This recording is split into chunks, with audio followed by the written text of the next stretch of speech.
नमस्कार दोस्तों, स्वागत है सभी का आज फिर से आज की इस ऑनलाइन क्लासेस में। कल हमने पढ़ा था कूलाम का नियम। आज हम वेक्टर फॉर्म ऑफ कूलाम का नियम पढ़ेंगे। कूलाम के नियम का सदिश निरूपण करेंगे आज हम। अच्छा, आपको कल वाला वीडियो कैसा लगा? आप लाइक और कमेंट में आप ज़रूर दीजिए कि भाई आपकी जो भी व्यूज़ हैं उसको मैं क्लियर करने की कोशिश करूँगा। तो चलो जुड़ जाइए और आ जाइए इस पर। वेक्टर फॉर्म ऑफ कूलाम नियम, इसमें आप देखिए दो सदिश लिए हैं मैंने, Q1 और Q2, जो दोनों की डिस्टेंस कितनी है? R है। तो R डिस्टेंस पर दो आवेश रखे हुए हैं Q1 और Q2। दोनों को सपोज कीजिए, लेट कीजिए कि मैंने दोनों आवेशों को क्या लिया है? प्लस आवेश लिया है। तो दोनों के क्या है? दोनों पर लगने वाला जो कूलाम बल है, जो इलेक्ट्रिक फोर्स है, वो क्या है?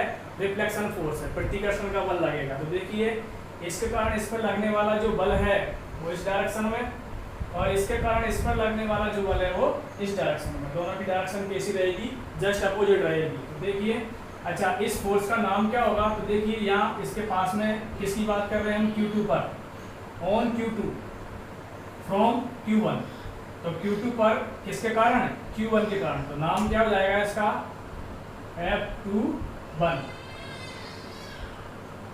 R को भी आप अगर 1 और 2 की फॉर्म में लिखना चाहें तो इसको क्या लिखेंगे भाई? 2 की डिस्टेंस, किससे? 1 से।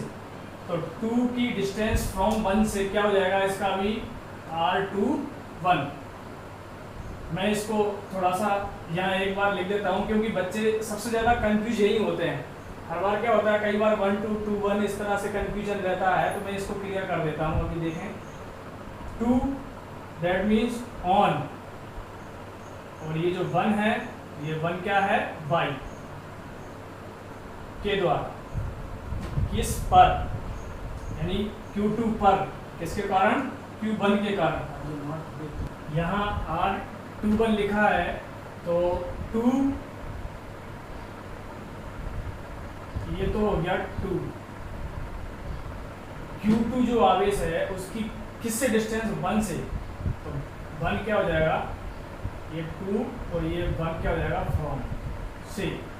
ये चीज़ ध्यान रखें कि जब भी किसी पॉइंट की बात करें तो उसकी इससे डिस्टेंस कितनी है? स्टार्टिंग पॉइंट ये रहेगा, इससे इधर चले तो ये डायरेक्शन रहेगी आपकी। फ्रॉम, आपके मैं यहाँ लिख देता हूँ, from Q2 to Q1 to Q2, ये डायरेक्शन है, मेन डायरेक्शन। तो यहाँ देखिए आप, यहाँ से हम डिस्टेंस जाएंगे तो Q2 पर पहुँचते ही Q2 की जो डिस्टेंस है वो किससे? Q1 से। इसलिए आपने इसको क्या लिखा? R21।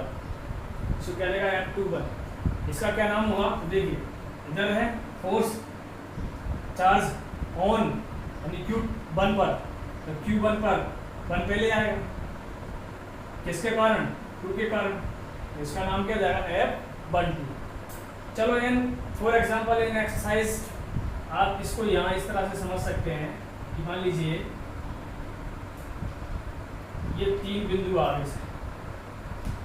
मैंने क्या किया? तीनों को मिला दिया। ये मान लीजिए Q1, Q2 और ये Q3, ये इसकी डायरेक्शन है। तो इस पर लगने वाला बल क्या हो जाएगा? इस पर लगने वाला फोर्स जो है इस डायरेक्शन में है, तो इसका नाम क्या हो जाएगा? किस पर? Q2 पर। इसके कारण 1 के कारण, F21। राइट, समझ में आया? तो इस तरह से, जैसे आप देखिए, सपोज करो ये माइनस का है, ये प्लस का है, तो ये क्या करेगा?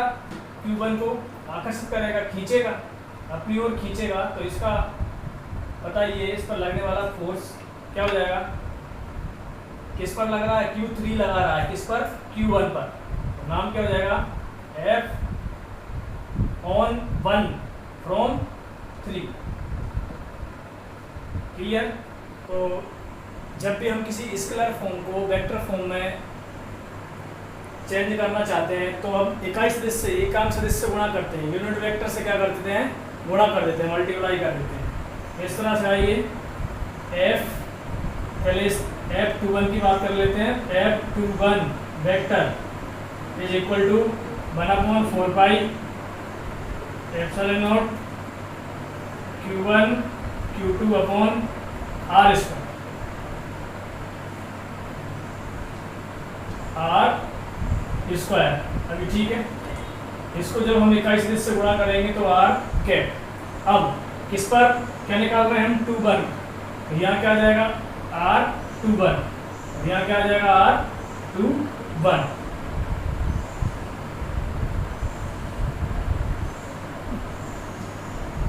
इसी प्रकार से F12 का निकालना चाहें आप तो F12 vector is equal to 1/4 pi epsilon naught Q1 Q2 upon R12 square और R12, यहाँ 2 1 तो यहाँ 2 1, यहाँ 1 2 तो यहाँ 1 2। अब इधर देखिए एकांक सदिश जो है, यहाँ देखो बीनो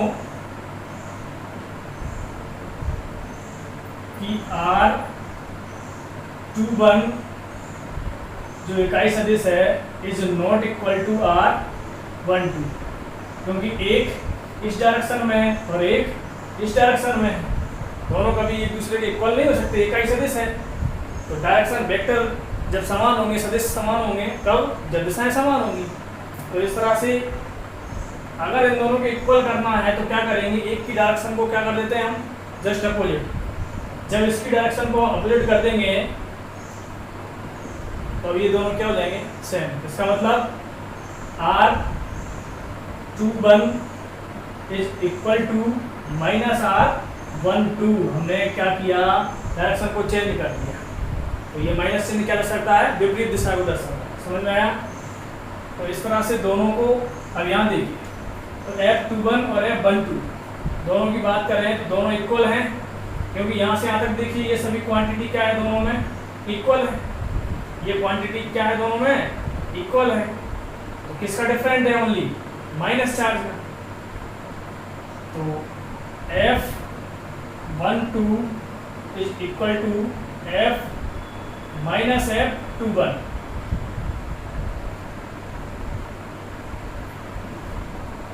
दैट इज क्लियर कि दोनों आवेशों पर लगने वाला जो बल है, दोनों बिंदुओं पर लगने वाला जो बल है वो परिमाण में तो समान है और दिशा में कैसा है, विपरीत है। इसे हम दूसरी फॉर्म में अगर लिखना चाहें तो इस निरूपण को, तो किस तरह से हम व्यक्त कर सकते हैं इसको, कि मान लीजिए ये दो बिंदु सदिश Q1 है, दूसरा है आपके Q2।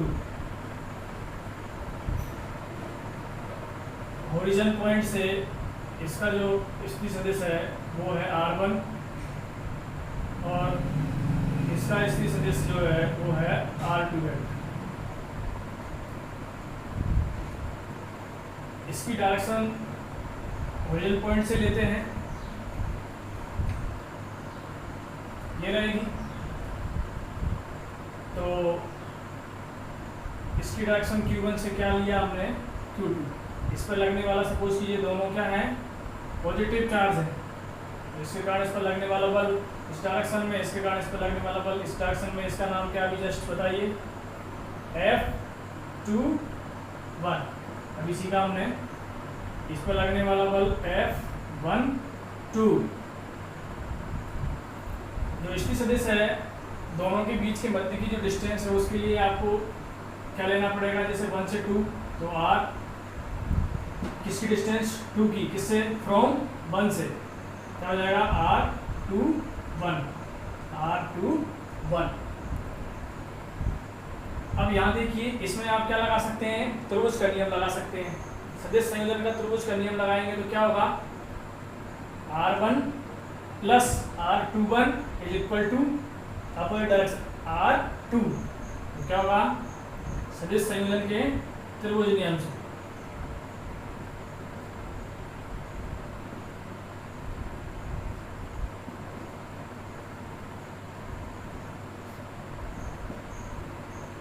R1 plus R21 is equal to R2। यहाँ से हम R21 निकालेंगे तो R21 is equal to R2 minus R1, correct. तो यहाँ R21 की जगह हम क्या वैल्यू पुट कर सकते हैं, R2 माइनस R1। ये बार बार आप कैलकुलेट नहीं करें, क्योंकि देखिए जब भी आप दो स्थिति सदिश की बात करते हैं तो मान लीजिए ये y2 है और ये y1 है, तो इनके स्थिति सदिश क्या आएगा, दोनों के बीच का y2 माइनस y1 आएगा। ये आप ऐसे ही याद रखें। पहले क्या था, हमने लिखा अभी इससे पहले कि F21 vector is equal to 1/4 pi epsilon naught Q1 Q2 upon R square और R21 कैप। इसी प्रकार F12 vector is equal to 1/4 pi epsilon naught Q1 Q2 upon R12 square और R12 कैप। अब यहाँ देखिए, कोई भी एकांक सदिश क्या होता है, इकाई सदिश। इकाई सदिश होता है सदिश बटे सदिश का परिमाण, vector upon mod of vector. यहाँ से अगर हम एक्यूरेट सदिश निकालें तो R vector is equal to R cap multiply R, यानी सदिश निकालने के लिए क्या करेंगे, इकाई सदिश से उसके मॉडुलस R को मल्टीप्लाई करेंगे। तो यहाँ देखिए आप, अगर हम R से ऊपर नीचे मल्टीप्लाई कर देते हैं तो R इंटू इकाई सदिश, सदिश और इकाई सदिश का गुणा क्या हो जाएगा, एक्यूरेट सदिश। तो यहाँ से जब हम R से ऊपर नीचे गुणा करेंगे तो यहाँ तो हो जाएगा R क्यूब, और R इंटू R कैप क्या हो जाएगा, R वेक्टर। तो ये दोनों किस फॉर्म में चेंज हो जाएंगे आपके, F21 vector is equal to 1/4 pi epsilon naught Q1 Q2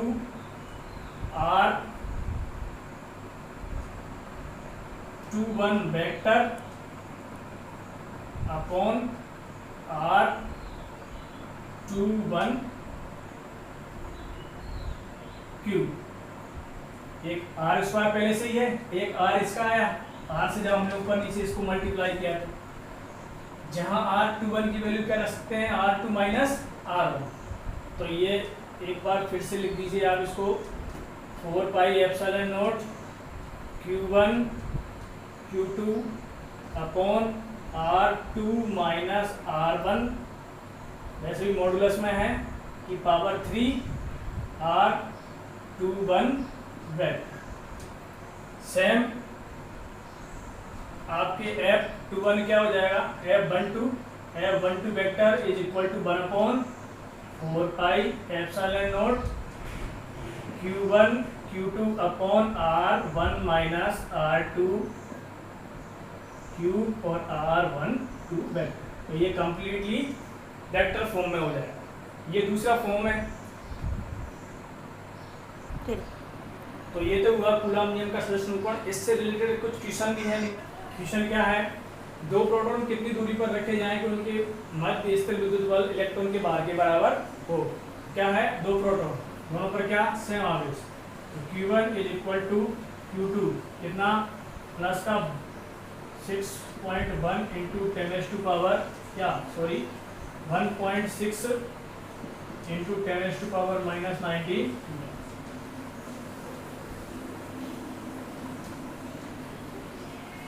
भार।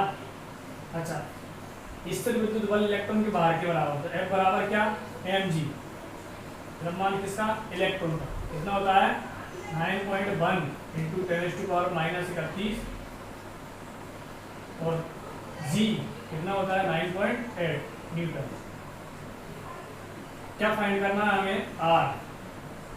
तो फॉर्मूला क्या होता है, F is equal to 1/4 pi epsilon naught Q1 Q2 upon R square. Value put करेंगे तो यहाँ से देखिए ये जो क्वांटिटी है इसकी वैल्यू कितनी होती है, 1/4 पाई एप्सिलॉन नॉट की वैल्यू होती है 9 इंटू 10⁻⁹। यहाँ ये इसको रखेंगे तो 9 into 10⁻⁹ into Q1 1.6 into 10⁻⁻⁹ into Q2 same 1.6 into 10⁻⁻⁹ divide by R square F 9.1 into 10⁻31 into 9.10 R square यहाँ जाएगा और ये नीचे चलेगा। जब इसको सोल्व करेंगे तो आर स्क्वायर 9 इंटू 10⁻⁹ 1.6 इंटू 1.10 को इधर सोल्व कर लीजिए एक बार। 10⁻9 -19 यहाँ से -9 बचेगा और ये -29 जिसमें से ये इधर आएगा तो प्लस का हो जाएगा माइनस, तो बचेगा कितना 10⁻2 प्लस का।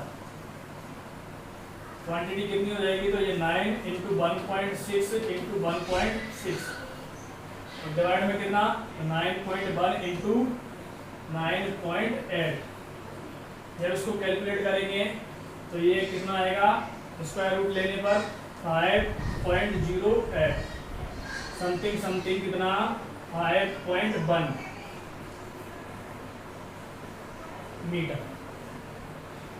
तो धन्यवाद दोस्तों, चैनल को सब्सक्राइब कीजिए, लाइक कीजिए और बेल आइकन को प्रेस कीजिए ताकि आगे आने वाली कक्षाओं में नोटिफिकेशन आपको उपलब्ध हो सके। आज के लिए इतना ही। Good evening.